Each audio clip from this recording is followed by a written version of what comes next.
Good morning and welcome to Municipal Council meeting on Tuesday, July 29th, in the middle of summer on a hot day, or one that will be hot. And this is a special meeting, so we are just addressing a few items before we take a little bit of a break from council meetings through the month of August. So for people that may be watching this, wondering why we're having another council meeting in July, it is to try to tidy up some things before we take a little bit of a break for the summer. I'd like to call the meeting to order and recognize that we are in Mi'kma'ki, the traditional territory of the Mi'kmaq people. We will start with approval of the agenda as circulated. If I could have a motion to approve the agenda. Moved by Councillor Bell, seconded by Deputy Mayor Vino. All those in favor signify by raising their hand. Thank you. Motion is carried unanimously. We do have regrets from Councillor Brooks, and Councillor DeLong is on medical leave. We will move then to staff presentation, which is a continuation of our digging into some of the bigger issues related to our municipal planning strategy. And today we are dealing with home-based businesses. And these, the questions, the reasons we picked water and watershed area, agricultural land, and home-based businesses, because these were the areas which were identified most commonly in the discussion which we've held at our public meetings. So at this point, I'll turn it over to Reed Shepherd and to lead us in the discussion.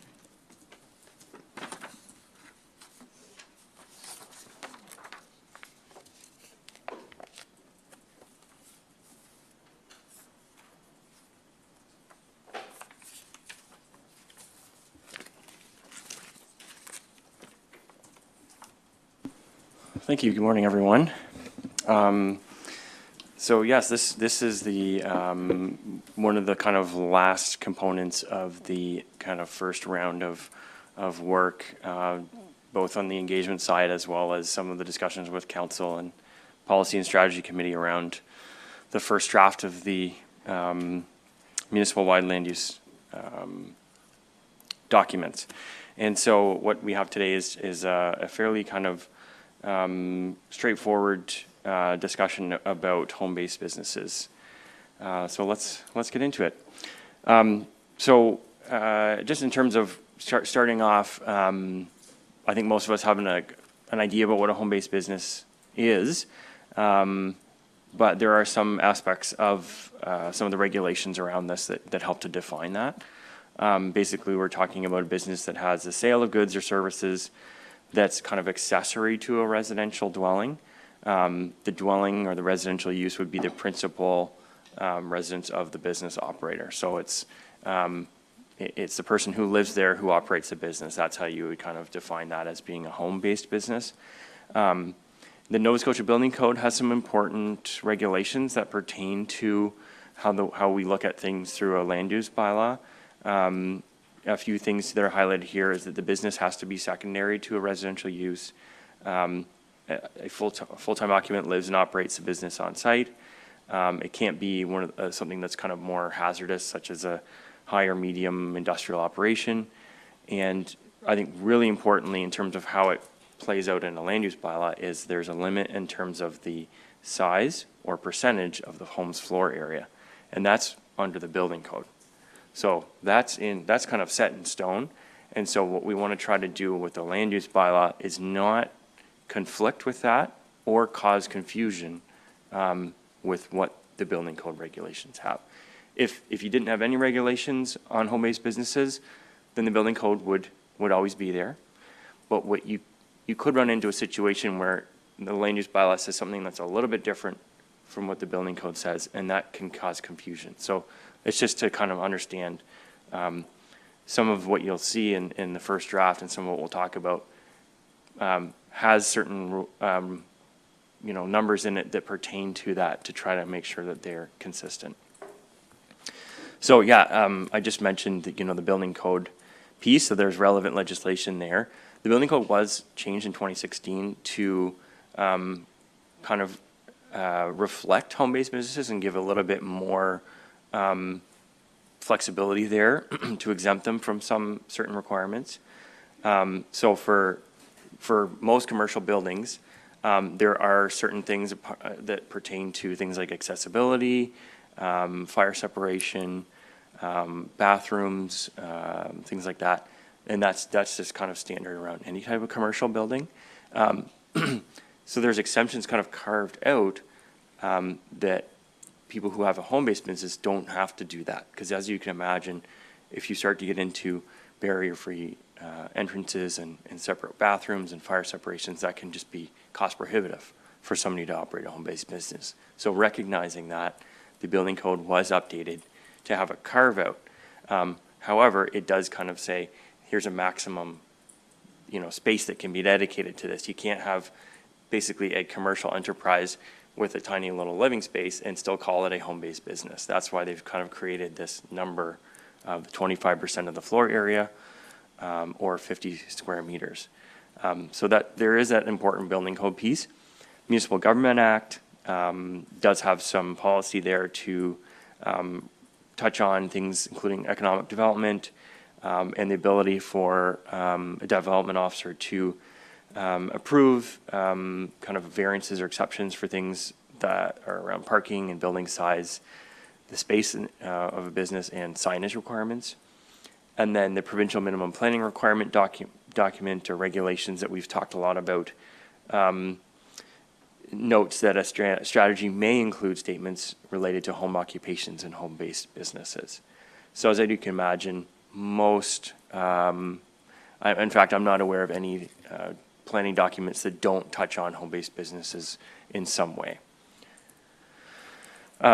A couple of years ago, actually Corinne and Anna, two of our planning staff, spent their whole summer driving around the entire municipality, looking at the different land uses that are currently in place. And so a lot of the work that we've done has built upon that. It was a huge amount of work. But it's actually the best source of information we have about where are these different types of businesses and what are they doing. Our economic development colleagues do a lot of that work day to day. And so we're coordinating with them in terms of sharing information back and forth. But, this was the most recent kind of survey, and what they came up with around 256 home-based businesses in the unplanned areas of our municipality. So that's based on 2 years ago. They are all over the place. And this is from kind of from the road, from the street observations, and then also going online and looking, is there something on Google, or is there something registered there, or something popping up that says, so-and-so's business is based here. So just in terms of kind of what are the makeup of those, largest category being trades. So we've got construction, carpentry, plumbing, electrical. You can imagine a lot of those folks may operate out of their home, or they might have a couple of vans or whatever. Then we have automotive related, so that's mechanics, sales, engine repair, salvage, car detailing. Then we have kind of a more general services, so that's consulting, transportation, home care, housekeeping, property management. Those are the types of things that you may not necessarily know unless they might have a little sign or maybe a vehicle with a decal on it or something like that. So it ranges significantly, but there are many home-based businesses, and I think we could probably assume that there's many more that don't get captured in that, but there's certainly hundreds of them across the municipality. When we look at what some of our neighbors are doing in terms of their kind of land use bylaw approach, it's common to see some of the newer ones use what we call a tiered approach. So they create two kind of categories of home-based businesses. They create one which is more kind of tighter regulations that's geared towards very residential areas, that's very small scale, limited, and then the second tier that's more broad, more flexibility, more types of uses permitted, and that's typically applied in more of the rural or mixed use areas. So that's the approach that Queens uses. And Queens also has kind of they try to create an incentive. If you have a heritage property that's registered, there's a little bit extra you can do under the home-based business regulations to try to incentivize folks to go through that heritage process. Then we've got the town of Lunenburg and Bridgewater, not as relevant in terms of the setting, obviously, but of course they have similar stuff there, so they get into, you know, allowing it mostly in any type of place where residential is allowed. There's limitations on the type of business, the number of employees, the parking requirements as well, things like signage, outdoor storage. A few more kind of probably more relevant ones. We've got Chester there, has, you know, permitted of home-based businesses in a lot of the residential zones. Similarly, you know, they limit the type of business, floor area, signage, parking. Very similar in East Hants. Kings actually has 3 different levels. Kings, I think, is one of those ones where we always say, well, it's a little bit more complex in Kings, no matter what topic we're dealing with. They've just got a lot of land use stuff going on there. But basically, kind of what it boils down to is there's different tools and approaches that can be used to look at home-based businesses. The biggest one, I think, is just in terms of being flexible when you look at rural and mixed-use areas. So you can kind of expand or contract how wide-ranging the types of businesses are that you would consider under a home-based business category. Do things like not make people jump through hoops that are unnecessary. So if you have a home-based business that has very little impact, not requiring them to go through a development permit makes a lot of sense. So being specific about things like that avoids kind of unnecessary steps.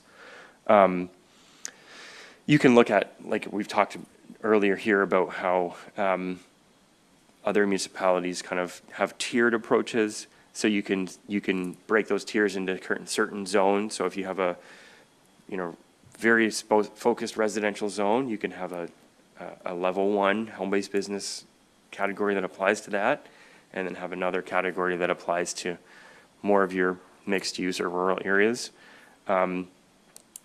You can also kind of say, look, they're permitted everywhere, that residential uses are allowed. So there's a lot of flexibility in how it's applied and in which zones. Some of the kind of ways that people try to, I guess, largely what you're looking at when you're trying to create regulations around home-based businesses is limiting impact on neighboring properties. And so most of the focus is on residential areas because these are based in people's homes. So the ways to do that are through the floor area limits, limiting the number of non-resident employees, limiting the amount of commercial vehicles, and then controlling things such as signs, outdoor storage, and displays. So you can really be quite specific in how you do that. And then there's another piece there around road frontage, which is more relevant to municipalities like ours that have a lot of private roads and a lot of development on private roads, which is mainly residential. And so you can run into challenges with a certain level of business operating on a private road and then having the impacts of whether it's traffic or kind of larger vehicles and things like that on that road and the impacts that it has on the other neighbors on that in that area or the other people who have to pay to maintain that road. So the private roads is also a consideration in terms of how much business activity do you want to kind of allow going forward.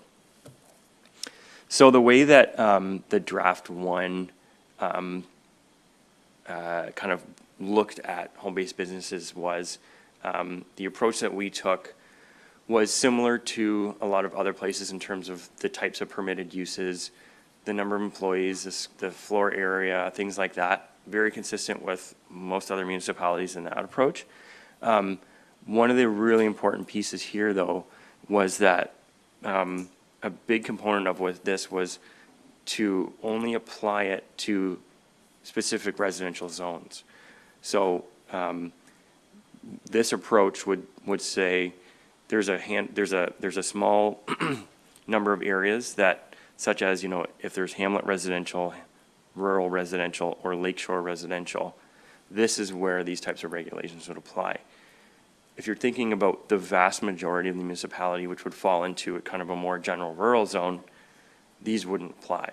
And that's because in that general rural zone, we have a number of permitted uses. So you could have a light industrial use as a primary use on a lot.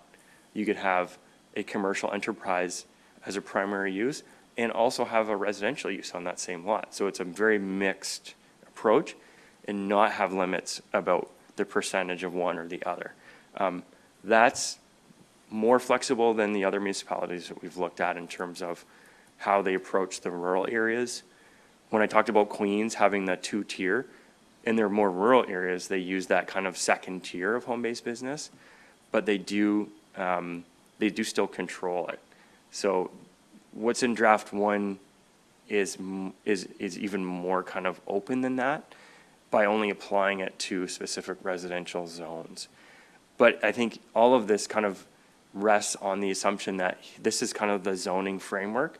And if you change that zoning framework, if you didn't want to go with a hamlet zone, or if you didn't want to go with a lakeshore residential zone, you would want to relook at this and say, does it still make sense if we now only have, say, a rural residential zone? Does this work best for that? So I think that the zoning kind of framework is an important consideration of how these regulations work, because they kind of get applied specifically to certain zones. There are certain types of things here that were also in draft 1, kind of similar to other municipalities. If someone had a garage, for example, we call it an accessory building, you want to be flexible with, if it doesn't quite match up perfectly with those square footage things, that's okay. You kind of want to say you can use that as your home-based business, not requiring development permits for really kind of low intensity types of things. Again, we looked at Queens as a good example of, can we incentivize people to, look at their heritage property and maybe register it and provide a little bit of an incentive. And this is a way you can maybe provide additional flexibility through home-based businesses. And not that that's usually a huge thing for people, but it could be. And then similar to others, kind of allowing that flexibility to vary some of those things through the Municipal Government Act. And then I think, just going back to what I was just mentioning in terms of what this looks like and what zones it could apply to, this just gives a bit of a graphic representation of that. So this is showing our kind of the rural residential, hamlet residential, and lakeshore residential zones that we put together for the first draft. What kind of proportion of the municipality that would include, what's the percentage of area? So we're talking about 16% of the kind of properties would kind of fall into that. And most properties would be in a general rural zone. So again, if you changed what some of these zones look like, it could potentially raise or lower that. But it depends on kind of what the approach you might want to take in terms of things like hamlets or lakeshore areas, whether it makes sense to have a specific zone for that's very residential. The kind of idea behind having a very residential zone is to have regulations like this that say the intention here is it's a subdivision, or it's a lakeshore area that's developed primarily as residential. Here's how we're trying to keep it in that way, and here's some of the regulations to kind of allow some types of uses, but the primary use being residential.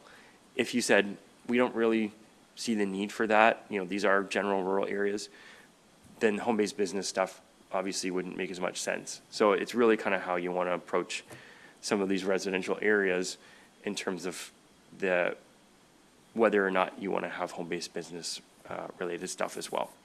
So that kind of just gives a bit of an overview of what the options are, or the approach that we used in the draft number 1. But I don't have any more slides. There's just a thank you, but I'll leave this first one up just so we can kind of see it on there. But we're happy to take questions now. Thank you, Reid, very much. Questions, comments? Councillor Oikel and then Councillor Moore. So, with the first draft, one of my problems was, well, two of my problems was, one was that from a private road, that you would need to have public road frontage was required. I'm not sure what you meant by that, because some home-based businesses, such as in accounting, somebody does, could be way back on a private road. So are they supposed to, would that mean that they can't? Because when you say that, it sounds like part of their road has to be touching a public road, and parking would be more on the public road. Is that what you're saying? Like, I'm not understanding why public road frontage is required from off of a private road. Sure, yeah, so the thinking behind that was to provide an ability for people. So there is a section here that speaks to that specific type of situation. So the kind of broader piece was in those areas, if you're on a private road, to say you wouldn't be able to have most of these types of home-based businesses. So the ones where you might have people coming and going and et cetera, but then having an exception to that. So the section kind of towards the end here just notes that if someone has an office, a studio, it's low impact, it's not visited by members of the public, they don't have to meet that road frontage piece. So it was trying to provide a basic kind of rule about that. If that, if that's the route that council wants to go, to say there's certain types of home-based businesses that would be more impactful on a private road, and other ones that aren't, and saying the ones that aren't, like as you described, an accountant or a somebody who works from home, or they have a business and they just go to other people, those ones wouldn't need to follow that requirement. But it's really targeted at the a hair salon or daycare, the ones where there's going to be a lot more traffic, to minimize that impact. That's the thinking behind it. Okay, Councillor Moore is next, Councillor Hubley, and then Councillor Bell. Thank you for your presentation. I don't agree with any of this, but I know you're just doing your job, so bear with us, or bear with me. Do we have to, I'm going to ask the question, do we have to do this? You should clarify your question, Councillor Moore. Do Do we we- have to do regulation around home-based business? Yes. Is that your Yes. question? Okay. Basically, no. Then why are we doing it? And that's not a question to you, that's a question maybe to this council, like, why are we doing this? Because once this hits, which is public right now, people are gonna say, and I'm gonna hear it, you're putting on too much on us.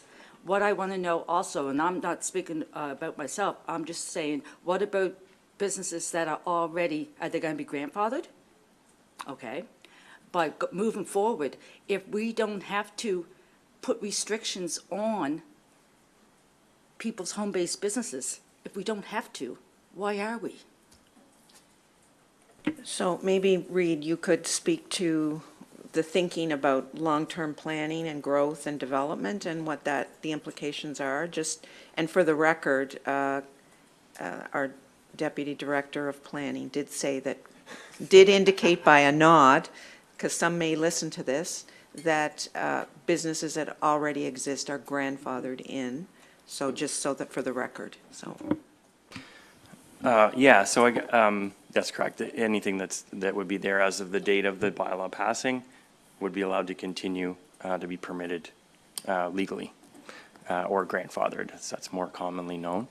The reasons why municipalities do regulate home-based businesses is because they are trying to create areas of their municipality that are primarily residential, because they recognize that there are conflicts that can arise when you have a lot of people living closely together and then certain types of businesses and the scale of those businesses become problematic. So that's primarily it. It's really a conflict piece. There is another important piece around kind of a business environment, that predictability is really important in the kind of investment, business community as well. So having some type of, just having the zoning generally gives businesses that kind of indication that, where is it that we can make a really an investment and not anticipate the community is going to say, well, what is it? We're going to change the rules, or we're going to we need to have new rules here. The uncertainty, I think, without any sort of framework, actually does create its own challenges. So having some type of framework in place is really a positive thing, as long as it's appropriate and it gives those businesses the right place to go, that you're not jumping over too many hoops. That's how we want to approach the business side of things. You can, as I said, you don't have to do any of this, but if a business wants to make an investment somewhere, they also want to be able to say, look, these are the regulations and I'm following them. And, you may not like what I'm doing here, but I can look to the municipality and look to these regulations to say, I'm protected by that. And even if you don't like the look of it or the smell of it or the sound of it, I can kind of look to these things, and this is actually protecting what I'm doing. So it gives that certainty, protection for the businesses themselves to say, I can do this, and this is the parameters within that. Thank you. And I know that we have to do the minimal planning that has been downloaded to us from the province, but it's just minimal is the word. And so far, what I've seen in a lot of these draft things, that when we had our first draft on the, let's just say the chickens, we don't have to put animals in. We can leave them exempt. So if we don't have to do this, I'm just very confused. People are gonna say you guys are just piling it on too much, and that's my biggest worry. Thank you. So just before we go to Councillor Hubley, just to say that I think what our staff are looking for is feedback from our level of tolerance about what we think is acceptable.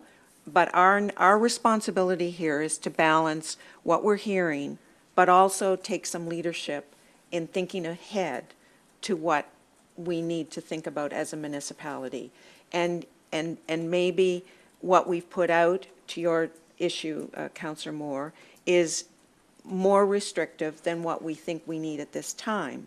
But I think what we need to really balance that with is a recognition that there's probably some things that we can do that recognize this need for balance of allowing people to have some, I think as Reid has said, predictability if they want to invest, that the municipality has some framework that they can work with. And I think that's what we're trying to create, is the framework without, to your point, being too overly restrictive in what we do, as a first step.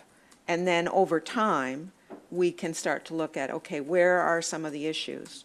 And I guess that's a point we can speak about as to the kinds of issues you're starting to see. And I'll leave that as a point for you to bring up, because I want to go to the speakers, but I think that would be important to bring up. Councillor Hubley. Thank you. I think I'm lacking something in my own knowledge. What is the logic behind relaxing the bylaw for heritage properties? What's the benefit to us, or why? Just why? I guess, the bigger benefit is there's a bigger, what you're trying to do with that is you want to encourage people to, we have a heritage registration program.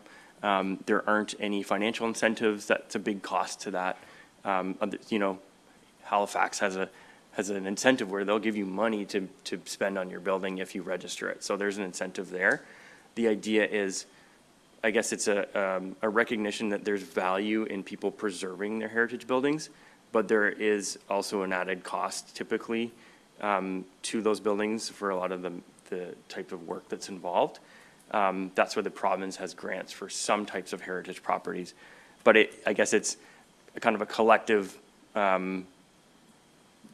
I guess the overall piece is that you're valuing those properties and you're wanting them to be continued to invested in and kept up. And so providing, like, this is a little bit of a newer approach would be to have this a little bit extra flexibility with the intent of, would that be maybe an incentive for somebody who has a business, they're operating, you're giving them a little bit more flexibility under this situation with the idea that, like, if you registered that property municipally, you could kind of get that flexibility. So it's trying to give them an incentive to register it. I really don't know how effective something like that is, because most of the time it's just a financial problem. Why do you think they're not registering their properties? Well, I don't know exactly. I mean, that's something I think we want to ask the community themselves. You know, one of the big things is there isn't financial incentives that the municipality can offer heritage property owners. There are other rural municipalities that have some programs. They're not huge.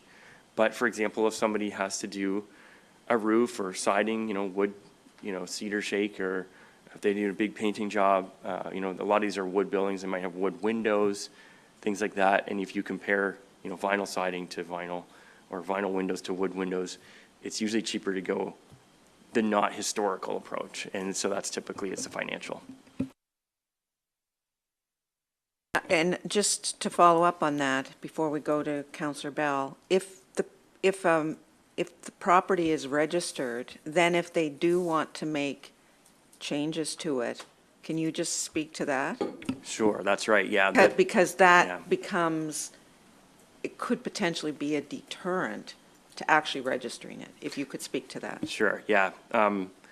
The reason why, from the municipal side or the public good side, you want people to register them is there's a level of protection that gets applied, and that carries over to future property owners, that, you know, there's limits on, you can't just put vinyl siding on a beautiful wood heritage building. You have to put that original type of siding back.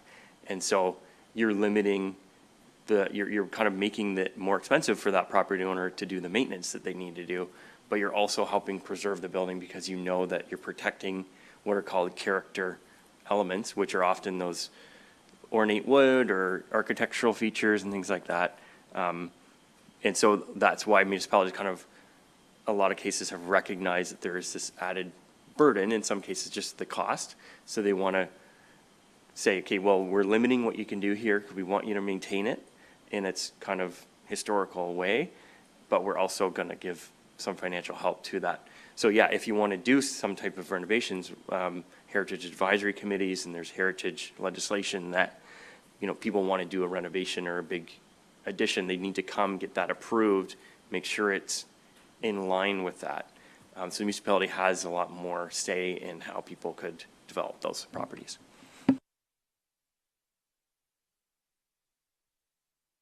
Councillor Bell. Thank you.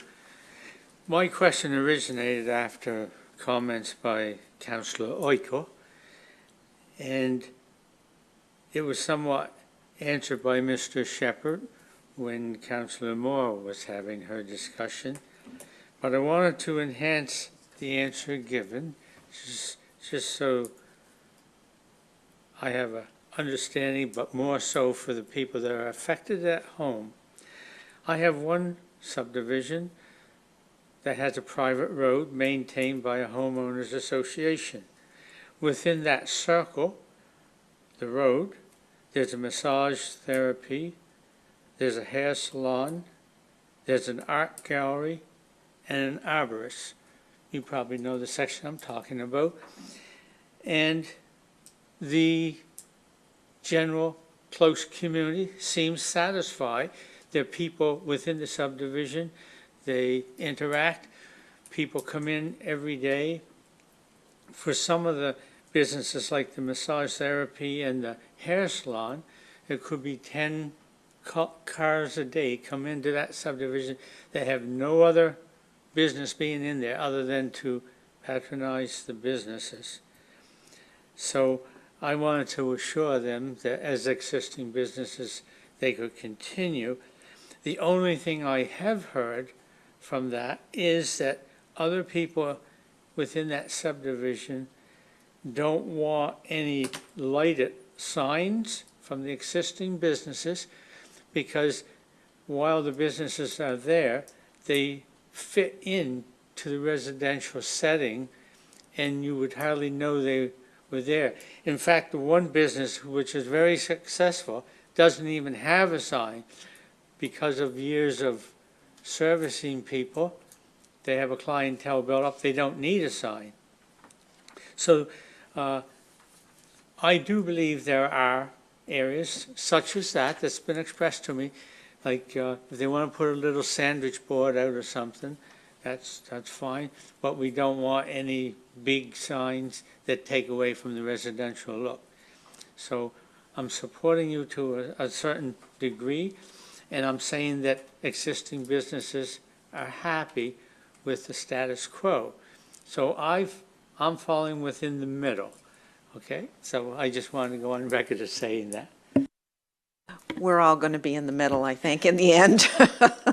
This is about being in the middle and trying to find common ground. So I appreciate everybody's conversation, and this is the time for this conversation, because this helps to inform staff when they're going to bring something back to the areas that are of particular concern. So it is really important that we have a full discussion, and that's part of the reason we've allocated the time for this.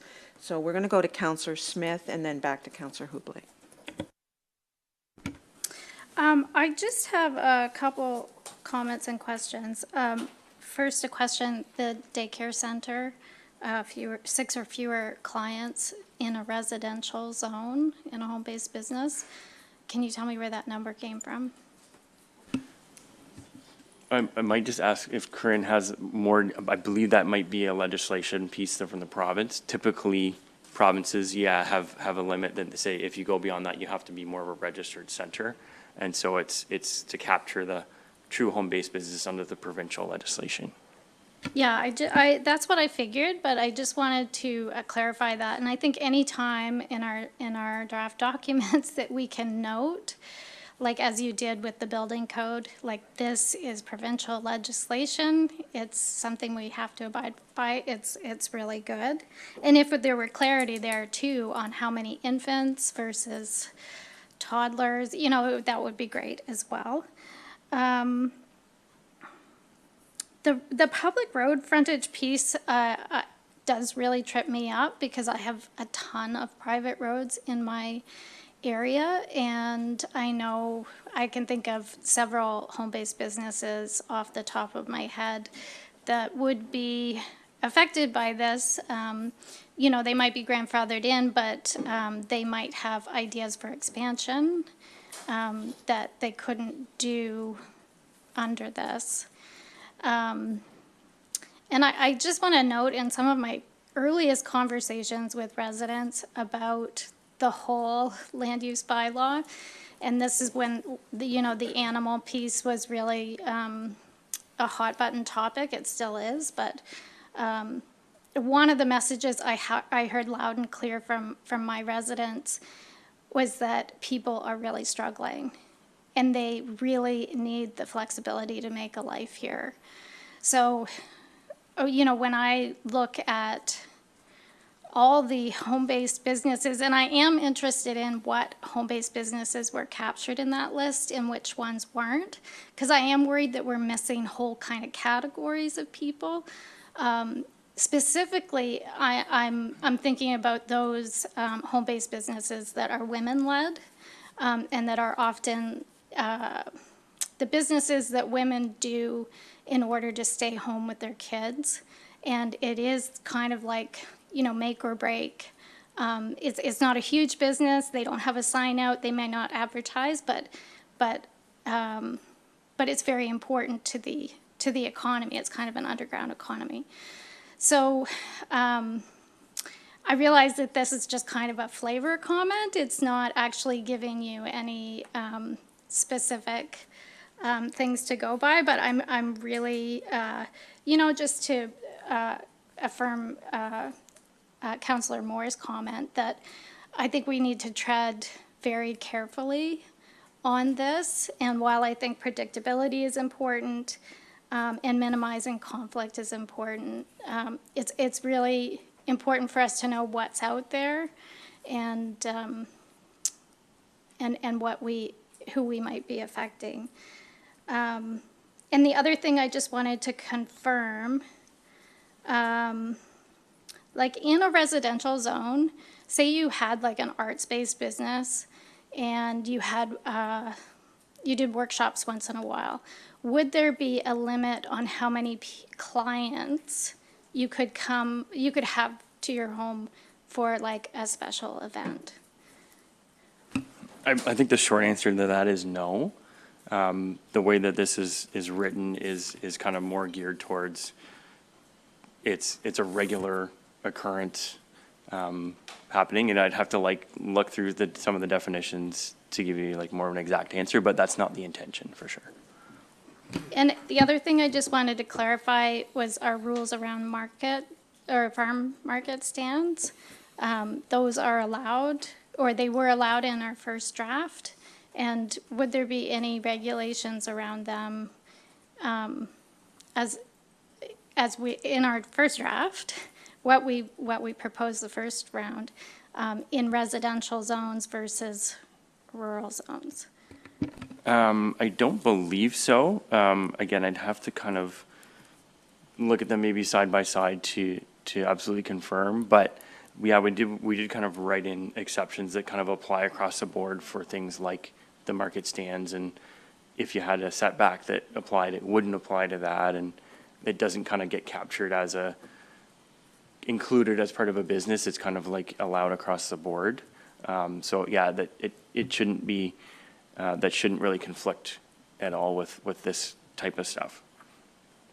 What I would also, maybe just as a point to make, a consideration for council is, I think around the private road piece, I think is a good question and a question that might be worth considering. Not that we have to come up with an answer today, but is there any type of business that, the councillors would see as that's not the type of business that residents are going to want on a private road? It may not be there today, but it's more about what if, that kind of thing. And, so part of that is understanding, I think, what's there today and saying, is that what we kind of want to continue to allow? And that's fine. But here's maybe a line. And beyond that is where we want to say, this is the type of stuff we want to see on our public roads because of nuisance and traffic and maintenance and other types of things. Because private roads are tricky. And, just the construction of them and how we approve them and how we look at lots and things like that's another piece we're looking at as well. And I know Tom's leading that work, but from the land use side, it is a tricky question as well, because oftentimes when people are looking at some of these regulations, they're thinking about what's there, but from our perspective, we're trying to predict what could be there. And maybe if it never happens, that's fine. But a lot of times residents in the community, they kind of gather around when something comes up that they didn't predict, and that's too late. And so we want to try to foresee what might be a challenge down the road, and if there's a need for a regulation on it, and we never need to use that regulation, that's great. But the type of stuff that we've seen, the proposals that we've seen where residents really got, upset with and they had a real issue around were things that we just didn't foresee. So I think that's part of the question is, are there certain things that maybe are too far, or is it we just don't really want to go there at all? But maybe is there a balance that council wants to find? Just a quick follow-up. Are any of these things around home-based businesses things that private road associations can regulate as a community and that we can leave alone? There's two lawyers in this room. I'm not one of them. There's covenants. You deal with covenants in a subdivision process, and sometimes there's pieces there that get into this stuff. The advice that I've gotten in the past is land use regulations are best dealt with in a land use bylaw. So the challenge with it's easy to place restrictive covenants, particularly in subdivisions, that can control use of land and private roads, but they're enforced civilly by individual property owners against their neighbors. So that typically is a situation we want to avoid. So if we can control it in land use bylaws and planning, we can avoid having neighbors litigate, which generally doesn't lead to anything positive.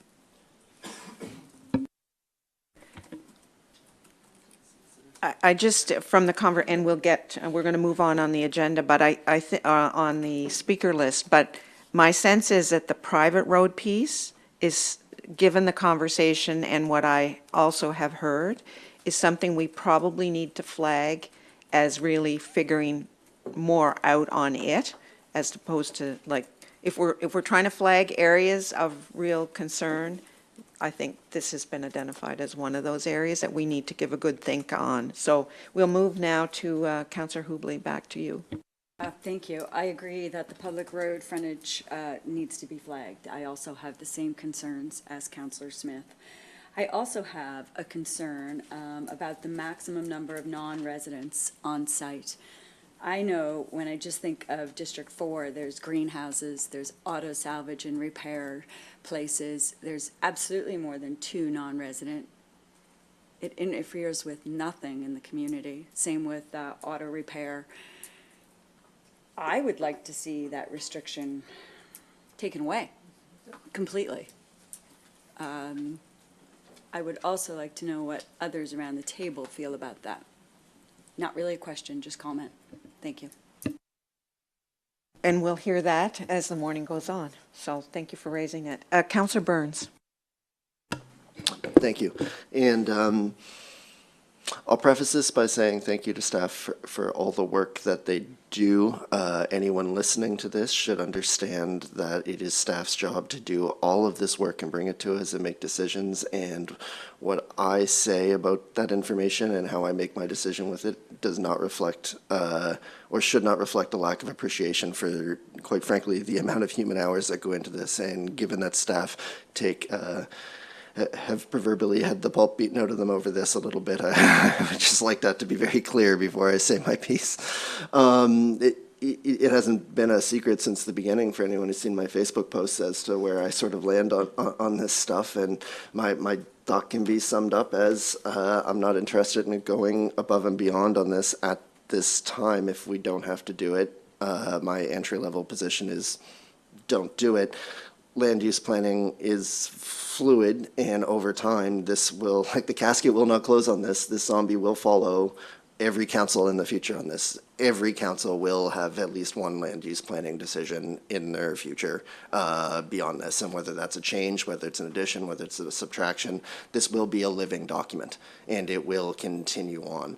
So I don't always take the position that we have to really get it 100% right now and have it fully mapped out as best as we can, because it will change. And I'm of the position that in general, if there are communities that are bringing forward issues, that there will be opportunities to put things in place for those communities. The point has been made about sometimes that's too late, sometimes that's not.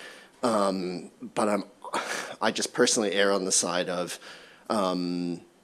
not over-regulating in general for the hope that I might not miss something. I don't know if everyone will agree on me but that is my position or my thought, I guess is a friendlier term, to put in for the conversation. And when it comes to private roads, anecdotally, I can tell you that there are restrictive covenants, and what we've heard, like I totally agree with, it is more difficult. Restrictive covenants, I always hate explaining them to my clients because they're there to determine the character of a neighborhood that they're buying into, but it's then everyone's individual responsibility to help maintain that character. And over time, those things do relax because people just become less interested in enforcing them or not. But I don't always think that then that I should be then putting in the land use planning instead. This may be a lack of experience on my part, and I humbly would hear from other councillors on this issue if they're hearing issues, if they've been here longer than me, that I don't have a huge number of residents who come forward to me with issues about home-based businesses. It's not one of the primary things that I hear from people. That might just be the nature of the communities that I represent and the strength of restrictive covenants or the lack thereof and desire for a lack thereof in other parts of the community.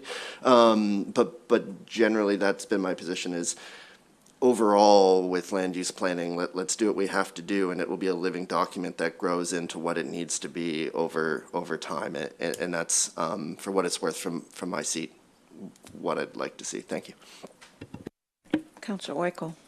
Thank you. I appreciate that Councillor Smith brought about the associations, because that was on my list here, as well as how many students or participants in a business, which was brought up by Councillor Hubley. I also agree with her that that needs to be taken away.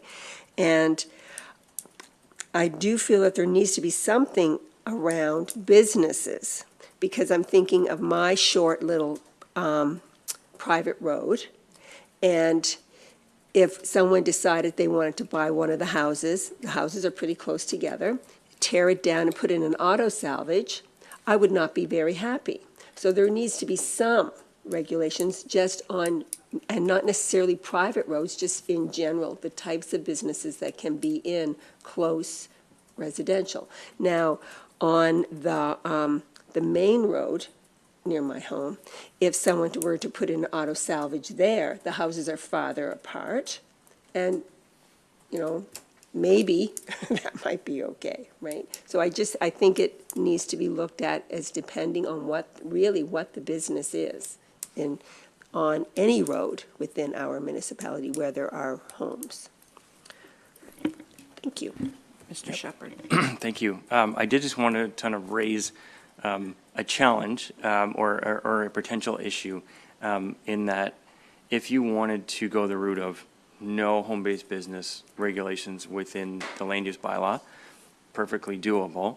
However, if you did then want to say, well, we still want to have a residential zone of some sort, the challenge that you have then is that residential zone has no opportunity really to have exceptions to allow some type of business.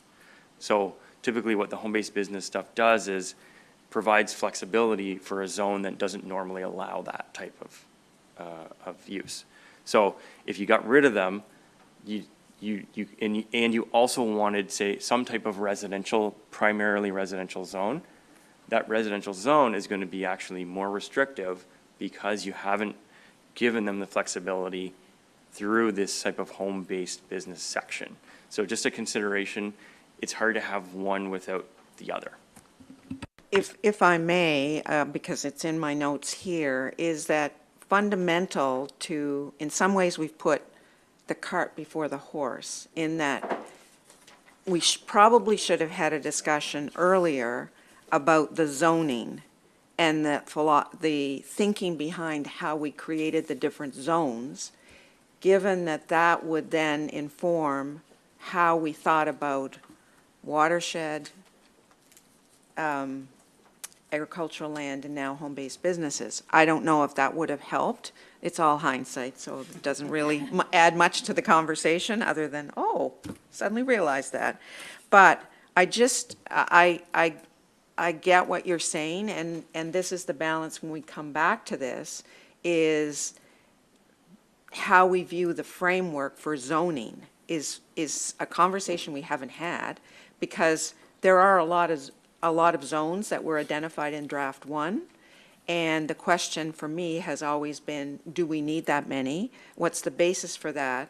And given the conversation we're having around this, and the conversation we had around farmland, and the the perceived the appetite I see around the table for pulling back on some of the restrictions and not going as far, does that have implications for the number of zones we have? And I guess it might be useful for you to comment on that at this point, and then let it sit with us about how that may inform our decision around how many restrictions we see putting in place for things like home-based business, like what you just said does make a difference in how we think about this. Yeah, that's a very good point, and it is I think there is some bigger questions about the whole framework. I mean, ultimately, the land use bylaw should be, and I think is, driven by the policies in the municipal planning strategy. So there are, directions in that strategy that say this is the intent of this is how it gets carried out. So really it's policy, it's all should be policy led, and it's just the implementation of that. So there's a way you have to kind of look at the policy almost first. I think I did want to just touch on kind of what some of our next steps are, because I think that would help get everyone aware of kind of how we can move the next steps along here. So in the fall, we'll be bringing forward the What We Heard report to council and sending out lots of information publicly about that, so everyone has a chance to attend or listen in. So that will kind of reflect back what we've heard from the public, as well as some of the stakeholder stuff we've been doing recently as well. All of that will be captured there. There's a lot of work currently going on to look at all the information we've received. There's a lot there. But following that, we will then, our next kind of steps, and this is what we'd like to do, and if council wants to do a different route, that's okay too, but what we're kind of looking to do is have several different discussions, probably in November or so, where whether that's in the form of Planning Advisory Committee having a role or PSC, but essentially kind of taking that what we heard, and then also if there's a staff kind of recommendation of some sort, and looking at here's the different kind of decision points, and coming back and saying to you, okay, this is kind of the framework around this. For example, a lakeshore residential zone. Was there anything that people had to say about that, or is there anything that relates to that from the public's point of view? Here's what we think makes sense now to whatever committee or council. What route would you like us to go? And then we'll get all those different directions from council, so that when we do that second draft, we will be able to, because we'll highlight those important points, and we'll ask those questions of you, and we'll want to get the direction at that time, what route we should go, because there is going to be some of those. Do you want to do this? Do you want to have something around home-based businesses? Do you want to have nothing? Do you want to have something maybe that's dialed back?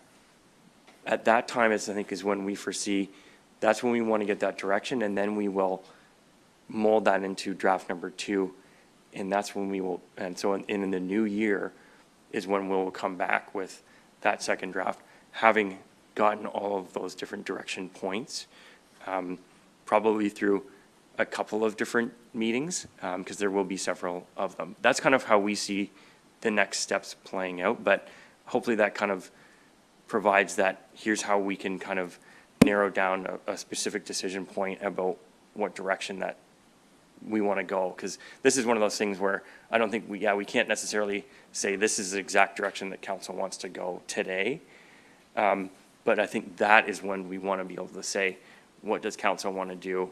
Tell us, and then we can mold that and make it work for that second draft. We have Councillor Burns. No. Councillor Smith.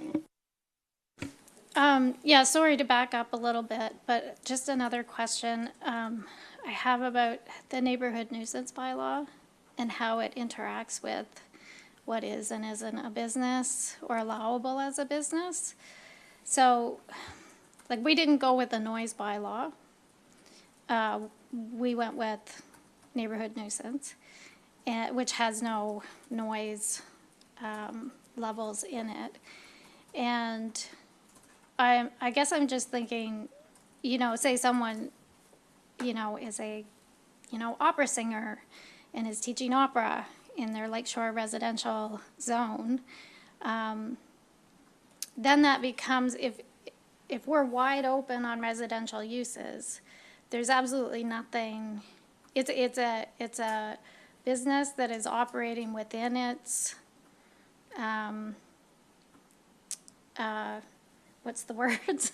It's a business operating within, you know, what it is to be that business. So there's no way for people to complain about noise if we allow that business. You know what I mean? Like, I'm just trying to think about how some of these things interlock. That's not quite correct. Okay. The business has to be operating reasonably, taking into account the nature of the business. So an opera singer teaching opera lessons at 2 a.m. would not be considered reasonable and could be a breach of the nuisance bylaw. Yes, but operating between 9 and 5, you know, if it is really, really loud, I'm not trying to pick on opera singers or Yeah, bagpipers. bagpipers. Yeah. You know, I'm just saying, operating within reasonable limits. Yeah, but even a noise bylaw based on decibel levels would have that exemption. You can't, it's not proper to use it to limit businesses that operate, you know, reasonably. So the ability to regulate by noise decibel or just by nuisance, which is a more general term, all goes back to a reasonableness standard, taking into account the nature of the business. So how does the, like forestry, it's loud and it starts early, but that's the nature of the business. So it's the prosecution of all of that goes through the like a reasonable person lens because it's criminal or quasi-criminal. Yeah, I'm just trying to think through all the regulations that would come to bear on the operation of a business or living next to a business. And I guess I'm just coming to the thought that, you know, like, if we have no regulations on home-based businesses, there isn't really a default to other regulations that would apply. Yeah, and I guess what I would add to that, I think similar to the covenants piece, the land use bylaw is the best way to look at, should that use be there in the first place? Is that something you want to have permitted there? And dealing with things like nuisance or noise bylaws, you know, because if you've accepted the fact that business should be allowed there, then there is that saying, well, you've said that business is allowed there and they're operating normally, you know, then they're not necessarily going to fall into that. But if you feel like that business in its nature isn't appropriate for that, the land use bylaw is the best way to do that. And it really is more of the kind of forward thinking, you know, is this really what we want to do to begin with, or do we want to deal with a situation later where there's an issue and try to kind of, and I think one of those more secondary ways. So if it's looking at use to begin with, this is the best place for it. I had a question on, there was reference to the collection of data, the 256 businesses that were identified several years ago. We all, I think, believe that there are more than that, but that did not include our secondary planning area, am I correct? That's correct, yes. So my follow-up question is, there are already regulations that have been adopted by several of our communities, and do any of those regulations speak to home-based businesses or business operation within those secondary planning? Because that might help us in being consistent with how some of our communities are already looking at this. Yeah, I'm just looking at, Corinne's got the ones there. Yeah, many of them do, like Oakland, Osprey Village, Hemford Forest, Hebville, yeah, they all have similar types of things. Yeah, I didn't talk about it in the presentation, but they do, yeah. To what extent, because I haven't looked at those, can you comment to what extent they regulate home-based businesses or business operations within those planning areas? Yeah, so a lot of them do reflect what we did include in the first draft. We wanted to reference not only just the neighboring municipalities, but the secondary planning areas as well. So, for example, Hebville, most of these areas, they do make the specification at the beginning that a home-operated business or a home-based business should be located in the dwelling or in an accessory building on the same lot. A home, in Hebville specifically, they call it a home occupation instead of a home-based business, but a home occupation shall fall within one of the following types of uses. So they specify like the specific, they have a list of uses. So offices, boarding or rooming homes, craft workshops, including studios, for the practice or instructions of fine arts or crafts, personal service shops, repair shops, residential daycare centers, taxi cab operations. So the list does go on. They do specify the square footage, or the square meters is how they, the unit that they use. They say 50 square meters or 33% of the total floor area of the dwelling, whichever is less. With the exception of boarding and rooming houses, they do specify a minimum amount of customer parking spaces. In Hebville, it's 2. As in addition to the parking spaces required for the people who occupy the residence as well. They have limitations on signage. They have limitations on the size of the signage. They have specifications about limits on emitting noise or odor, limits on commercial vehicles. For Hemford, let's see here. They also have a list of permitted uses within home-based businesses, personal service uses, professional uses, crafts, studios. They also specify the maximum floor area. Osprey Village, pretty similar to that, limits on square footage, number of parking spaces, number of commercial vehicles. Osprey Village specifically has a limit on number of employees. They state no more than 3 employees, including the operator of the business, shall be employed by the home-based business. And Oakland is similar. They have limits on parking, number of commercial vehicles, signage, and limits on odor, dust, other types of nuisances as well. I think it's important that we highlight that because we already have some areas that do have restrictions, and they're probably there for a very good reason. Often those planning strategies were precipitated by some particular issue that the community saw and could have had no control over, and that brought about the discussion. Councillor Moore.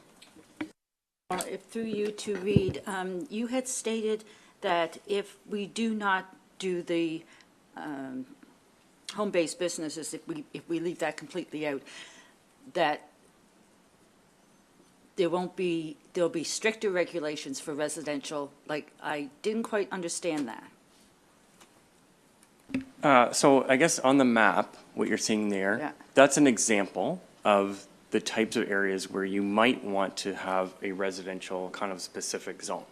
So lake shores, some of the areas around are settlements, kind of like where there's a lot of residential happening, and then those kind of pockets where we might have a subdivision. Right. So if you were going to have a residential zone, that would be the types of places you'd want to have, are the ones that are on that map. If you did say that, then the way that a zone typically works is it says, okay, here's the list of uses, and those are the types of places where you want to say, okay, well, we want to be flexible, but it's really just geared to residential. So we're going to say we'll allow so many different dwellings per lot, but that's kind of generally the only type of thing we're going to allow there. That's how you would make that a primarily residential zone. if you wanted to allow commercial types of uses as well, you could do that by listing it in the zone, but then it opens it up to, it could be just fully commercial. So so that kind of that's about why we have something like a home-based business section, is it's basically kind of an exception for the zones that are primarily residential to have a limited amount of commercial. So that's the idea there. Thank you.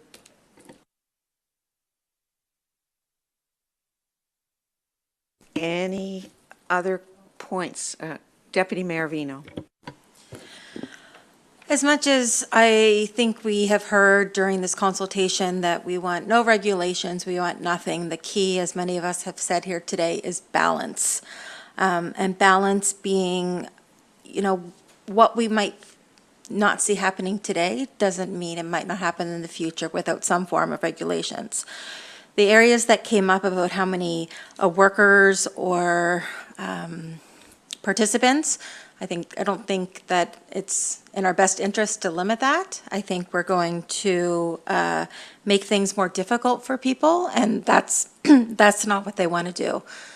I also think that we probably have more businesses than what you might see, and people are generally afraid to open up that Pandora's box and afraid of being shut down. I, for one, was not realizing the 25% or less total floor area, like stuff like that we should be promoting to encourage people to want to open up their business. On the other side of things, parking is one that I see as important. If you're opening up a home-based business and you live on a main residential road, you don't want your employees parking on the side of the road. So that is one way that we have to work out that balance.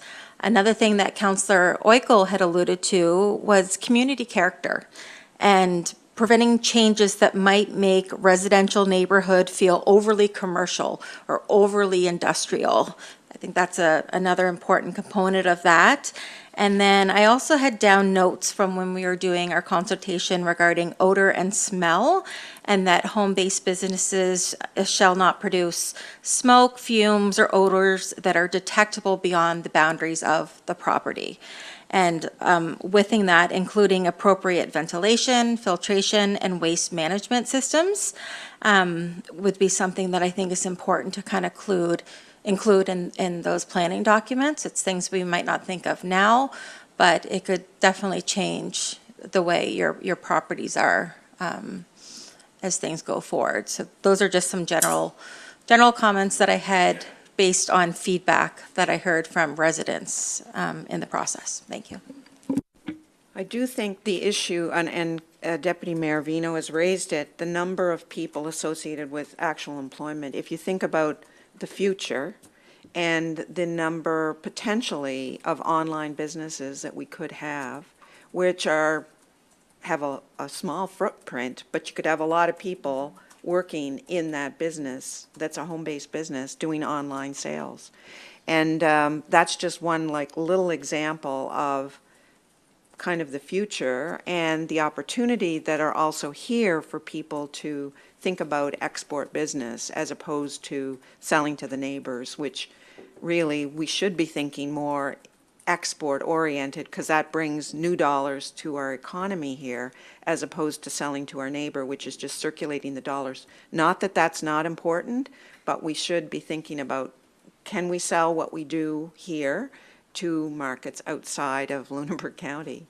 And you could have quite a density of people, but a low footprint related to that operation because it's online. Other comments and questions about this?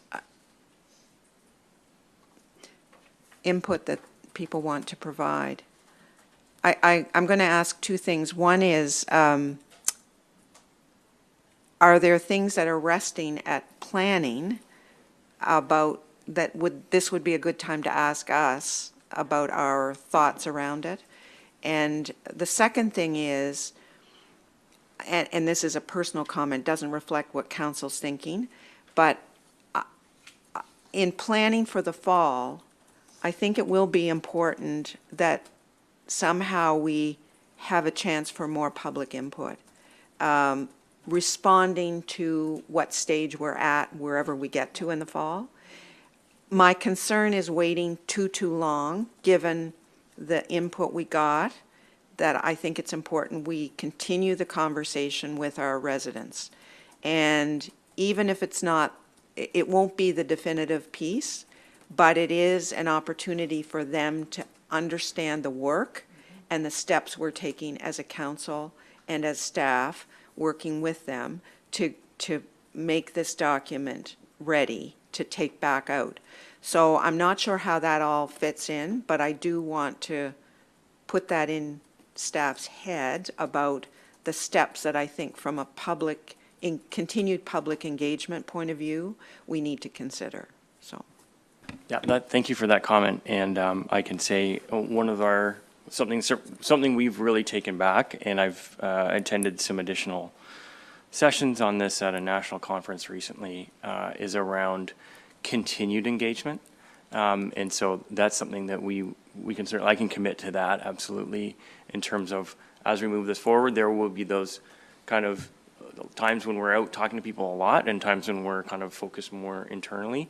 But when we're doing that more internal work, we still need to be talking to the public and saying, hey, we're still doing this work. Don't forget about it. You know, here's a fact of the week, whatever that is, to keep people engaged and let them know we're still here, still working, and here's our next step. So yeah, we can absolutely commit to that. And you know, maybe one of those pieces is when we do that kind of delivering that what we heard report, we can do that in different types of settings. We can do that in an evening. We can organize that in a way to make it as accessible as possible, that type of thing. You did ask kind of, is there something council should be considering? One thing that from the staff perspective that we're wanting to kind of understand is the Planning Advisory Committee's role as we move forward with this. And I don't think there's a need for that direction today, but we are kind of wanting to know, for particularly around some of those getting the direction to move forward. What role does council see PAC playing in providing some of that direction or some of that review or having those discussions? So that's something I wanted to raise. If I can give my own personal opinion, and then I'll open it to others. I have sat on that Planning Advisory Committee many years ago now, but I don't think that their responsibility is any different than it was. My concern with Planning Advisory Committee is that in the end, it is a council decision, and they can make recommendations to council, but ultimately it is council's decision.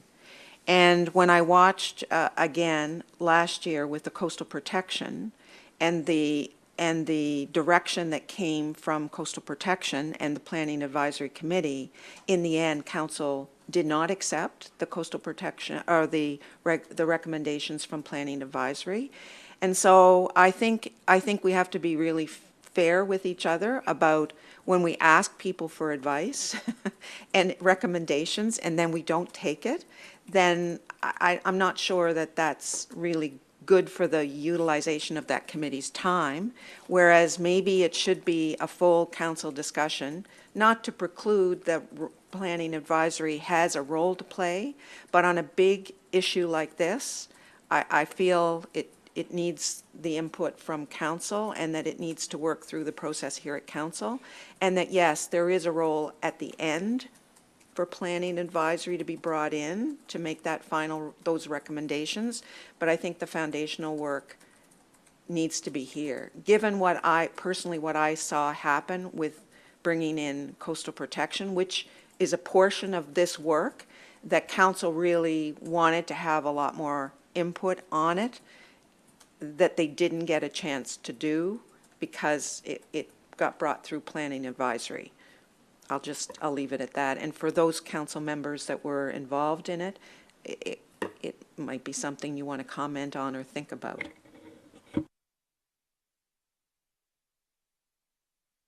I will comment. I agree. I think it should come to council. I think it is our decision to make. I think the public engagement is very important. I understand that there's members at large on the PAC committee. We can listen to their ideas at public engagement sessions. I would like to see it remain here at council. Thank you. Councillor Burns. I think it's important to come to council because it's an issue that is quite large. It affects everyone by virtue of what we're doing. Even a decision to put a regulation across the whole municipality, only part of it as part of a larger scheme, is in effect a decision for the whole municipality. So I think it's important that we go here, that it stays here, and I think it's important that as a council we don't push some of those hard decisions and conversations and tough public meetings off on a subset of us while the rest of us would wait and then possibly vote for or against it later on.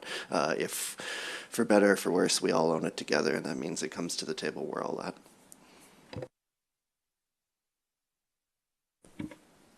Anyone else want to comment on that? Because I think that kind of shapes the direction a little bit, and if that's helpful. I will say that because of the large public engagement we've had on this, and that it points to two things. One is that because most of council was really involved in that public engagement process, I think that's really important because we heard directly from the public about this. And as it gets shaped, we're going to continue that involvement. And so that may be part of, I think, the feeling around council about this. But the second point is, because of that large public engagement, it goes back to that other point I raised earlier, is this need to continue the conversation and not drop it.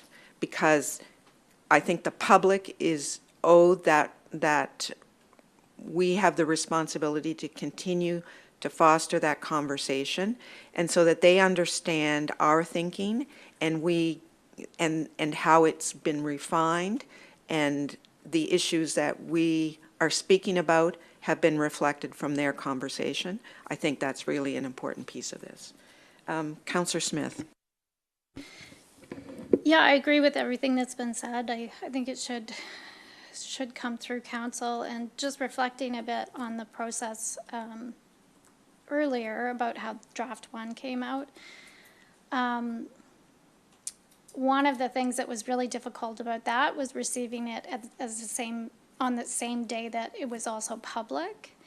And I don't know if it's appropriate to ask this, but if the What We Heard report is a sizable document, could we receive it a little bit ahead of the public so that we are prepared for that conversation? I think what really led to a lot of the difficulties in the beginning was that councillors weren't ready for the blowback from some of the regulations. We weren't able to ask questions of staff.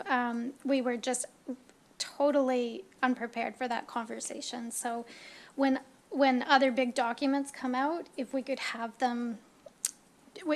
just a little bit of lead time, I would appreciate that. I don't know if I'm the right person to ask that question. That may be more of a clerk or deputy CEO, CEO question about how we can get things to council if they can go early. Yeah, sure. It is absolutely possible. We just want to avoid a scenario where we put it out in advance and then we end up with multiple discussions and then revisions, because then that becomes an editing process that is not in the public, which is against how we want to operate.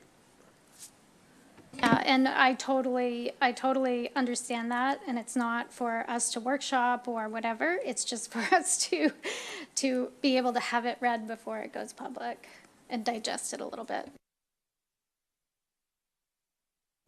Given our experience and what we're hearing, we'll make sure that happens. Okay.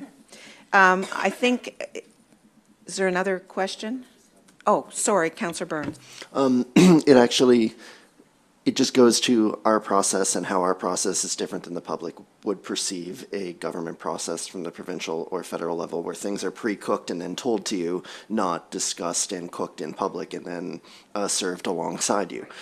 So perhaps when things go to the public, if there's any way to communicate it in a way that says this is going to the public and council at the same time, because the perception I had from people is, how could you agree to this before it went out? And if you're engaging with us as the way most residents would, which is not at the same level at which we were, like, that would make sense to them. They would see that. So just whatever it is, I think that will go, that is hand in hand with the ability to understand and discuss it, because as you're reading it and receiving questions at the same time, that part could be overwhelming to a lot of people, including myself, as it all comes out. So just that disclaimer that this is going to council and the public at the same time, I think would even change the tone in which the questions come into us.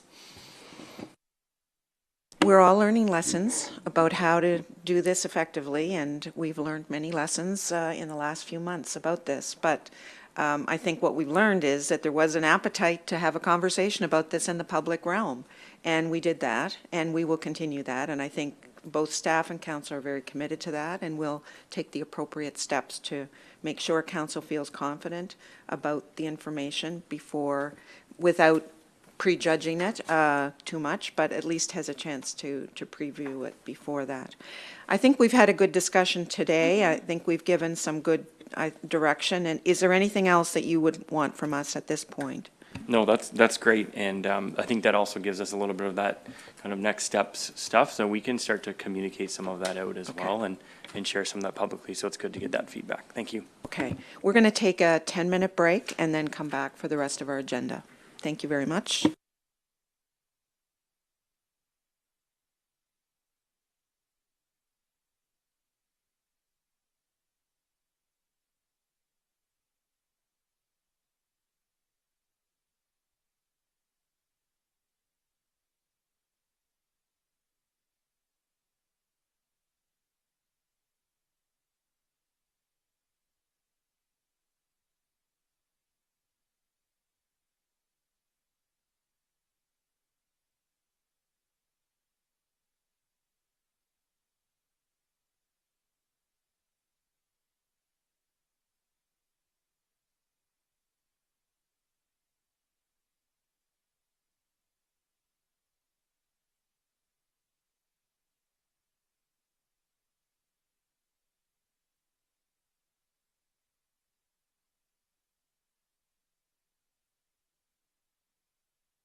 We will reconvene our special meeting this morning and begin with consideration of correspondence, which we have two pieces, or a piece from Be the Peace on alcohol in convenience stores.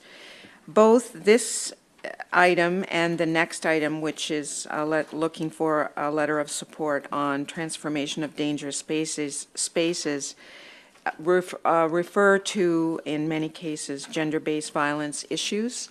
So if people are listening or watching, I just inform you that those discussions will be part of the next two council items. And if for whatever reason anyone needs support on these issues related to gender-based violence, the best number to call is 211 to get the necessary referrals that you may need. So with that, I will ask Alex to speak to bring forward the correspondence from Be the Peace. Yes, good morning, Council. So as you can see in your package, this local organization has contacted the municipality. They have concerns about the current provincial initiative, which is considering allowing the sale of alcohol in grocery stores and convenience stores. So they've provided a range of information in the package, focusing on the cost of alcohol use and abuse on our provincial health system, and also the role that alcohol plays in the epidemic of gender-based violence that we are currently experiencing. So they also note in the information that they've provided that the provincial consultation is focused on the retail sector and also public opinion poll. And other provinces such as Newfoundland and Labrador conducted health assessments before making this type of decision regarding expanding access to alcohol. Be the Peace also included a copy of a letter from our local community health board, which opposes the concept and also calls for the stop of any further expansion of access to alcohol and any further privatization of the sale of alcohol. Finally, just want to note that the correspondence asked Council to write to the province and request that this decision relating to the expansion of access to alcohol be paused until a public health and safety impact assessment can be completed by the province. So, the information is in your package. The options before Council today, you could agree to the request from your community organization. So that would involve writing to the Premier and ministers responsible, supporting Be the Peace's request for that health and safety impact assessment. Council could also decline to comment. You aren't required to respond to every piece of correspondence you receive. If you're unsure of how to proceed, you could always refer the matter to staff for further investigation and analysis. I would note that given the current projects on land use planning, housing strategy, and our quality of life research, we're fairly stretched in terms of policy capacity right now. So timeline might be delayed for that or might affect those other projects. Discussion on the request. We do have a motion, so maybe the best thing is we table the motion, and because it's quite specific about the direction, if someone would make that motion, and we could have it on the floor then. Not yet, no. I can't put that on yet. Okay. Well, the motion is quite specific about whether you want to do this or not. So this is a direction, so I think the motion should go on the floor, and then you can make your comments as it directly relates to that. Councillor Oikel. Okay. Okay, to Mayor and the members of Council, I move that Municipal Council authorize the Mayor to write to the Premier and responsible ministers expressing Council's support for the Be the Peace and their request for a health and public safety impact assessment prior to making a decision on expanding retail sales of alcohol. And I so move. Is there a seconder for the motion? Seconded by Councillor Reinhardt. Discussion on the motion. Yeah, Councillor Oikel and then Councillor Moore. I don't see what the problem really is. It's just requesting that, supporting them in their request to ask for a public health and public safety impact assessment that the province does, not that we do, but that the province does prior to making their decision on whether or not to expand retail sales of alcohol. Others that want to speak? Councillor Smith. Yeah, in principle, I think more information is good, and that it's just a matter of good governance and good policy practice to consult and have the information before making a decision like this. I will say that I had a very long conversation with a convenience store owner in my district. I have 19 communities, I'm pretty sure, in my district. I have one convenience store. And they cannot have an agency outlet because they're 800 meters too close to the NSLC in New Germany. On the other side of them, the next agency store is 35 kilometers away. The 10 kilometers is the limit. And the store in Mahone Bay, which I think would be the other closest, is something like 30 kilometers away. And, you know, the long conversation that we had was just how much that store is struggling. And it's a very valuable space in our community. You can get gas, you can get groceries, they've got fresh baked goods, they've even got school supplies. Like, they try to have everything. It is like a truly old-fashioned general store, and they are doing their best to like keep their hold in community. And when we talk about gender-based violence, you know, having spaces in the community where people can have contact with other people is really important. That isolation factor in rural communities is I think, a key aspect of you know, people being held in abusive relationships. So I really struggle with this question because I know how much it would mean to that store if they were able to sell a little beer and wine. And I'm only thinking about that store. And I'm only thinking about the presence of and the value of that business for my communities. And one thing that he mentioned that I think, you know, we have a lot of cottages in our area, and people come from Halifax, and he feels that people stop in Tantallon, they get their gas, they get their groceries, they get their chips, they get their pop, they get their booze, and then they don't have to go anywhere else. If you could, if this general store could stock a little beer and wine, it might pull more money into the community. So it's very complicated for me, and basically where I've come down to is, yes, public health review. I totally support that, but I also support looking at having some wiggle room in those agency store rules so that a community store like that is the only one in a huge area, might be able to sell beer and wine. But like I say, I'm conflicted, and I'd like to get the public health review information back. Councillor Burns. Thank you. So I would say, you know, I've read the letter and the request, and I have some pretty strong personal feelings on what this means for people and why it would be made. And I would certainly write my MLA about that if I felt that there was going to be a robust consultation about this. I think that ultimately the province is making the decision about something that is regulated provincially, to which the funds to and from and the resources and the solutions are going to be tackled largely provincially.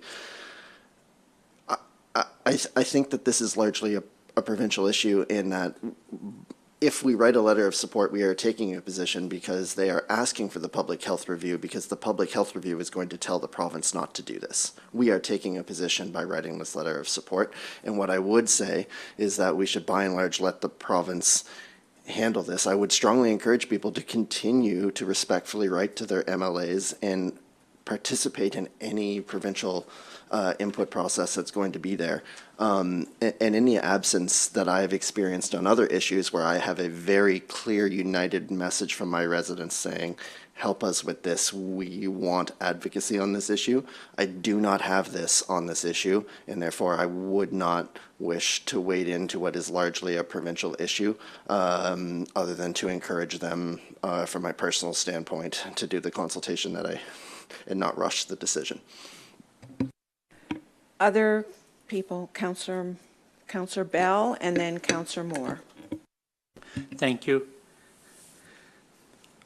I support the fact that with the public health reason concerns and the possible abuse of ETOH, but I disagree with the concerns that we should be an advocate for this. We just took a position on uranium exploration.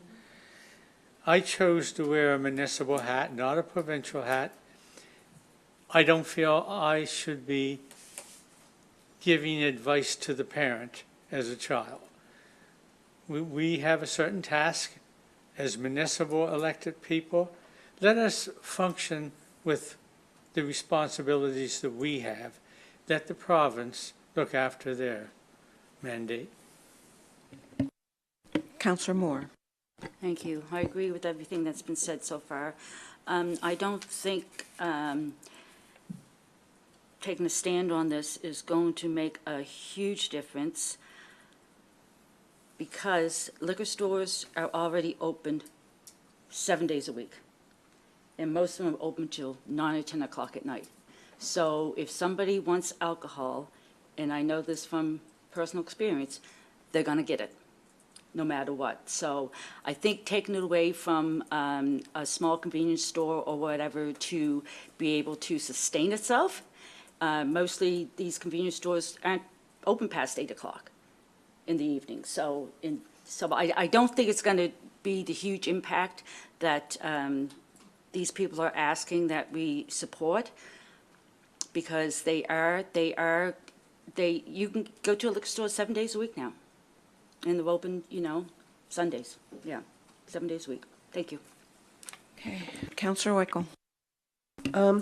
I also think that does not the proposal by the provincial government also include not just giving it to convenience stores, but allowing alcohol consumption in more public areas freely, open? Like, I'm sure people drink at the beach, and I'm sure they drink in the park, and they drink walking down the street when you have a water bottle, right? Like, people can do that. But this would be more open, and more people being able to do. I think it also includes that, not just it being in a convenience store, because you wouldn't really need necessarily a health and safety issue because you have beer at the convenience store, because as Councillor Moore pointed out, you can freely get alcohol at any other place. But I think it also includes the impact that it will have on the public and health and safety in having it more available, or allowing it in more places at more events than just that. So I'm just, Yeah, I think to that's. add that to it. Yeah, that's not very clear in what documents we had, or I think it's referenced there in the documents we received, but the details around what that means, because licensing liquor for events is managed by an entity of government as well. And what direction this provides, I'm not sure. It wasn't clear to me. Councillor Hubley. Thank you. Just a quick comment. Sorry. I'll be voting against this. I agree with Councillor Burns and Councillor Bell. Is there further comment from people who haven't spoken yet? No? Okay, Councillor Smith. Yeah, just I respect that people don't want to maybe take a position on this. It's a, who wants to go against booze, honestly? Like, there's a reason that, that we're so confused in this province about its impact. But I do want to just take a moment to disagree with Councillor Burns that we would be taking a position against alcohol if we supported this call for a public review. A public review could also, public health review could also come back with some advice on how to minimize the harms associated with an expansion of sales of alcohol to other places or being able to carry it at different places. I don't think it's an all or nothing, and like I said, I think more information is not a bad thing. More discussion about the harms about alcohol needs to be had in our culture, and I don't think it hurts. I don't think it hurts to have that conversation. Honestly, I think the province is going to do what they want because, they've shown that trend recently, but more information could be helpful in other ways. Okay, Councillor Reinhardt, and then we're going to vote. Thanks. This is a thorny issue for sure. But I respect the comments that have been raised. In a way, it would be easy for me to support this because in my community, we have convenience stores that are already the satellite NSLCs. And they are very important to the community and to the livelihood of the stores. So I do empathize with stores that may be outside, because of a certain loophole, don't have access to that. And I also respect the evidence that's come forward from Be the Peace and Doctors Nova Scotia, Canadian Cancer Society. They've all weighed in on this. So with all that being said, I do think it's a nuanced issue, and I think what we're voting on today is just to support more information being made available to the public, and I think that's a good thing to support. Okay, we've had, I think, a good discussion. The motion is on the floor that we support. The motion is to request that we write a letter to request health and public safety impact assessment prior to making a decision. So we're asking for the government to do that step prior to making their decision. So all those in favor signify by raising their hands. So that's four in favor, and those opposed are Councillor Bell, Hubley, Moore, Burns, and Deputy Mayor Vino. So the motion is defeated. We will move on to the next request we had, which is the transformation of dangerous spaces, a letter of support. And this is, we did have a presentation from Mr. Quigley, and he is seeking a letter of support to put in his package for seeking funding, as I understand.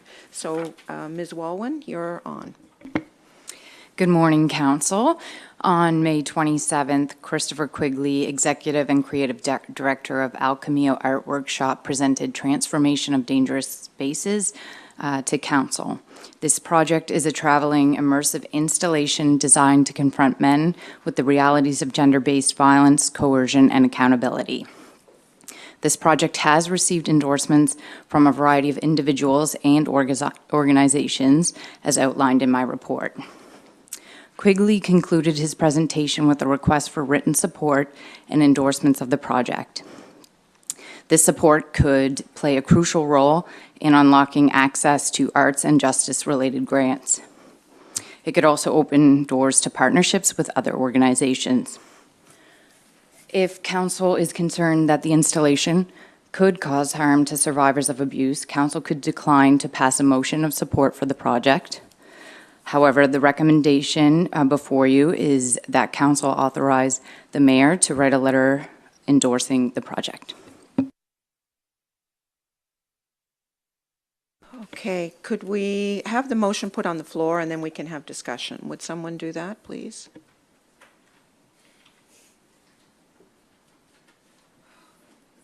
Councillor Oiko. Chambers people. Okay. To the mayor and members of council, I move that council authorize the mayor to write a letter of support endorsing the project Transformations of Dangerous Spaces, and I so move. Is there a seconder for the motion? Seconded by Councillor Burns. Is there discussion on the motion? I would say that the word endorsing is probably problematic. I don't think it's for us to make a value judgment on the artistic merit or societal merit in this project, but I think there is merit in considering that this is a local person attempting to undertake an artistic endeavor. And if the word endorsing is the problematic piece, and then I would suggest that we change the wording. Councillor Bell. That's a problem I had with this. I would propose taking the word endorsing out. I'm fine with the rest of the, if you will entertain a motion to make an amendment, I would like to take that one word out.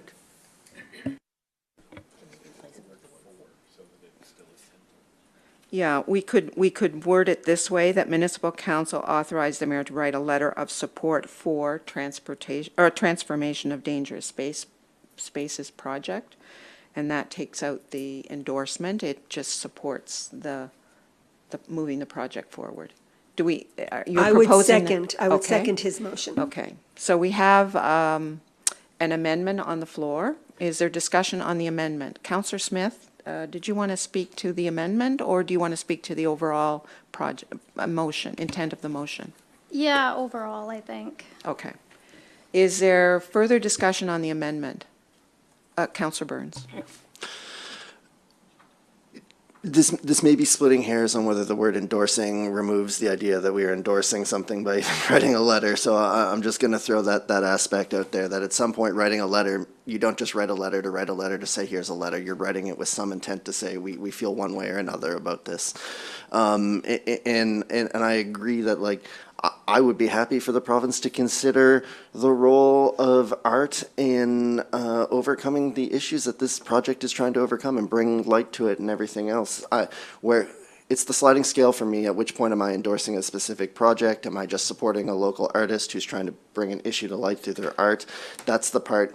So with regard to the amendment, it's not that the actual wording of that is wrong. It's that I think the actual motion should be more that we're asking the province to consider the role of art and their support in bringing those issues to light and helping people work through it, rather than endorsing the specific project in some form. But I also don't know the way to word that correctly here, because it's almost like a different it is a different request. It's not like it is a different request. So that's just my thought on it as I struggle through the impact that my vote will have on the public perception of how we feel on the issue overall. Other comments on the amendment? Councillor Smith. Yeah, just on the amendment, I think my thinking is in line with Councillor Burns, and I can speak more to the general issue when we're not speaking on the amendment. But could we not write a letter to Mr. Quigley thanking him for his engagement with the issue of the role of men in gender-based violence? This is not on the amendment. Sorry, Councillor Smith. Well, but it is because I'm saying the issue of support for that specific project. I was trying to offer an alternative thought to a direction that we could go in, because I have the same feelings about offering support for the project. It's the same as endorsing. Okay, is there any other comments on the amendment. So the amendment takes out the word endorsing and puts in letter of support for transformation project. Councillor Reinhardt. Then we're going to vote on the amendment. Yeah, just, I'm a little wary of this, supporting this, just because I know we've talked about having an art policy, and I feel like without that, I don't have a clear vision of, which way to go as specific things come up. So that's just one thing that I'm thinking about. Okay, we have an amendment on the floor. All those in favor of the amendment, please indicate by raising your hand. So that's 4 in favor. Those opposed to the amendment. Councillor Moore, Deputy Mayor Vino, Councillor Burns, Councillor Smith, Councillor Reinhardt. It's defeated. So we're back to the original motion. Is there discussion on the original motion? Councillor Smith. Just along the lines of what Councillor Reinhardt is saying, and also what the mayor has said, I don't think we're in the position to evaluate and to endorse or support a specific project of this nature. Or it seems to me, if you've got a project, and since Mr. Quigley was here, the budget has been put on the website. It's $2.2 million that he's looking for this project. As an artist, I would want to see some national funding, national level arts funding that went with that, that would endorse a project like this, because it would say it had gone through some kind of peer review by artists who would know the questions to ask for a project of this magnitude. So I just don't feel comfortable that it's come to us and we don't really have the tools to evaluate it. And I totally support the idea of men having conversations about gender-based violence, but this is a decision about art, and I would like to see some a different process for endorsing that. I just don't think it belongs here. Other comments? Councillor Oikle. Just regarding what Councillor Reinhardt said regarding a policy, I was under the impression that any policy regarding arts would be what the municipality is doing, not what other people are doing, because we can't really do a policy on what other people do for their art, right? It would just be on what we're accepting, what kind of art we want in our municipality as public art that we are putting out there, not what private people put out there. Yeah, I'm not completely sure that we have all of that. It's on our to-do work list to be addressed, and how expansive it would be is still, I think, a little unclear. You're right, Councillor Oikle, in saying that that's how it initiated, but what the full ramification of what the policy might look like, that's to be worked out. So I think Councillor Reinhardt was somewhat right in that comment, but you are too. Other discussion on the motion? All those in favor, please indicate by raising your hands. Those opposed?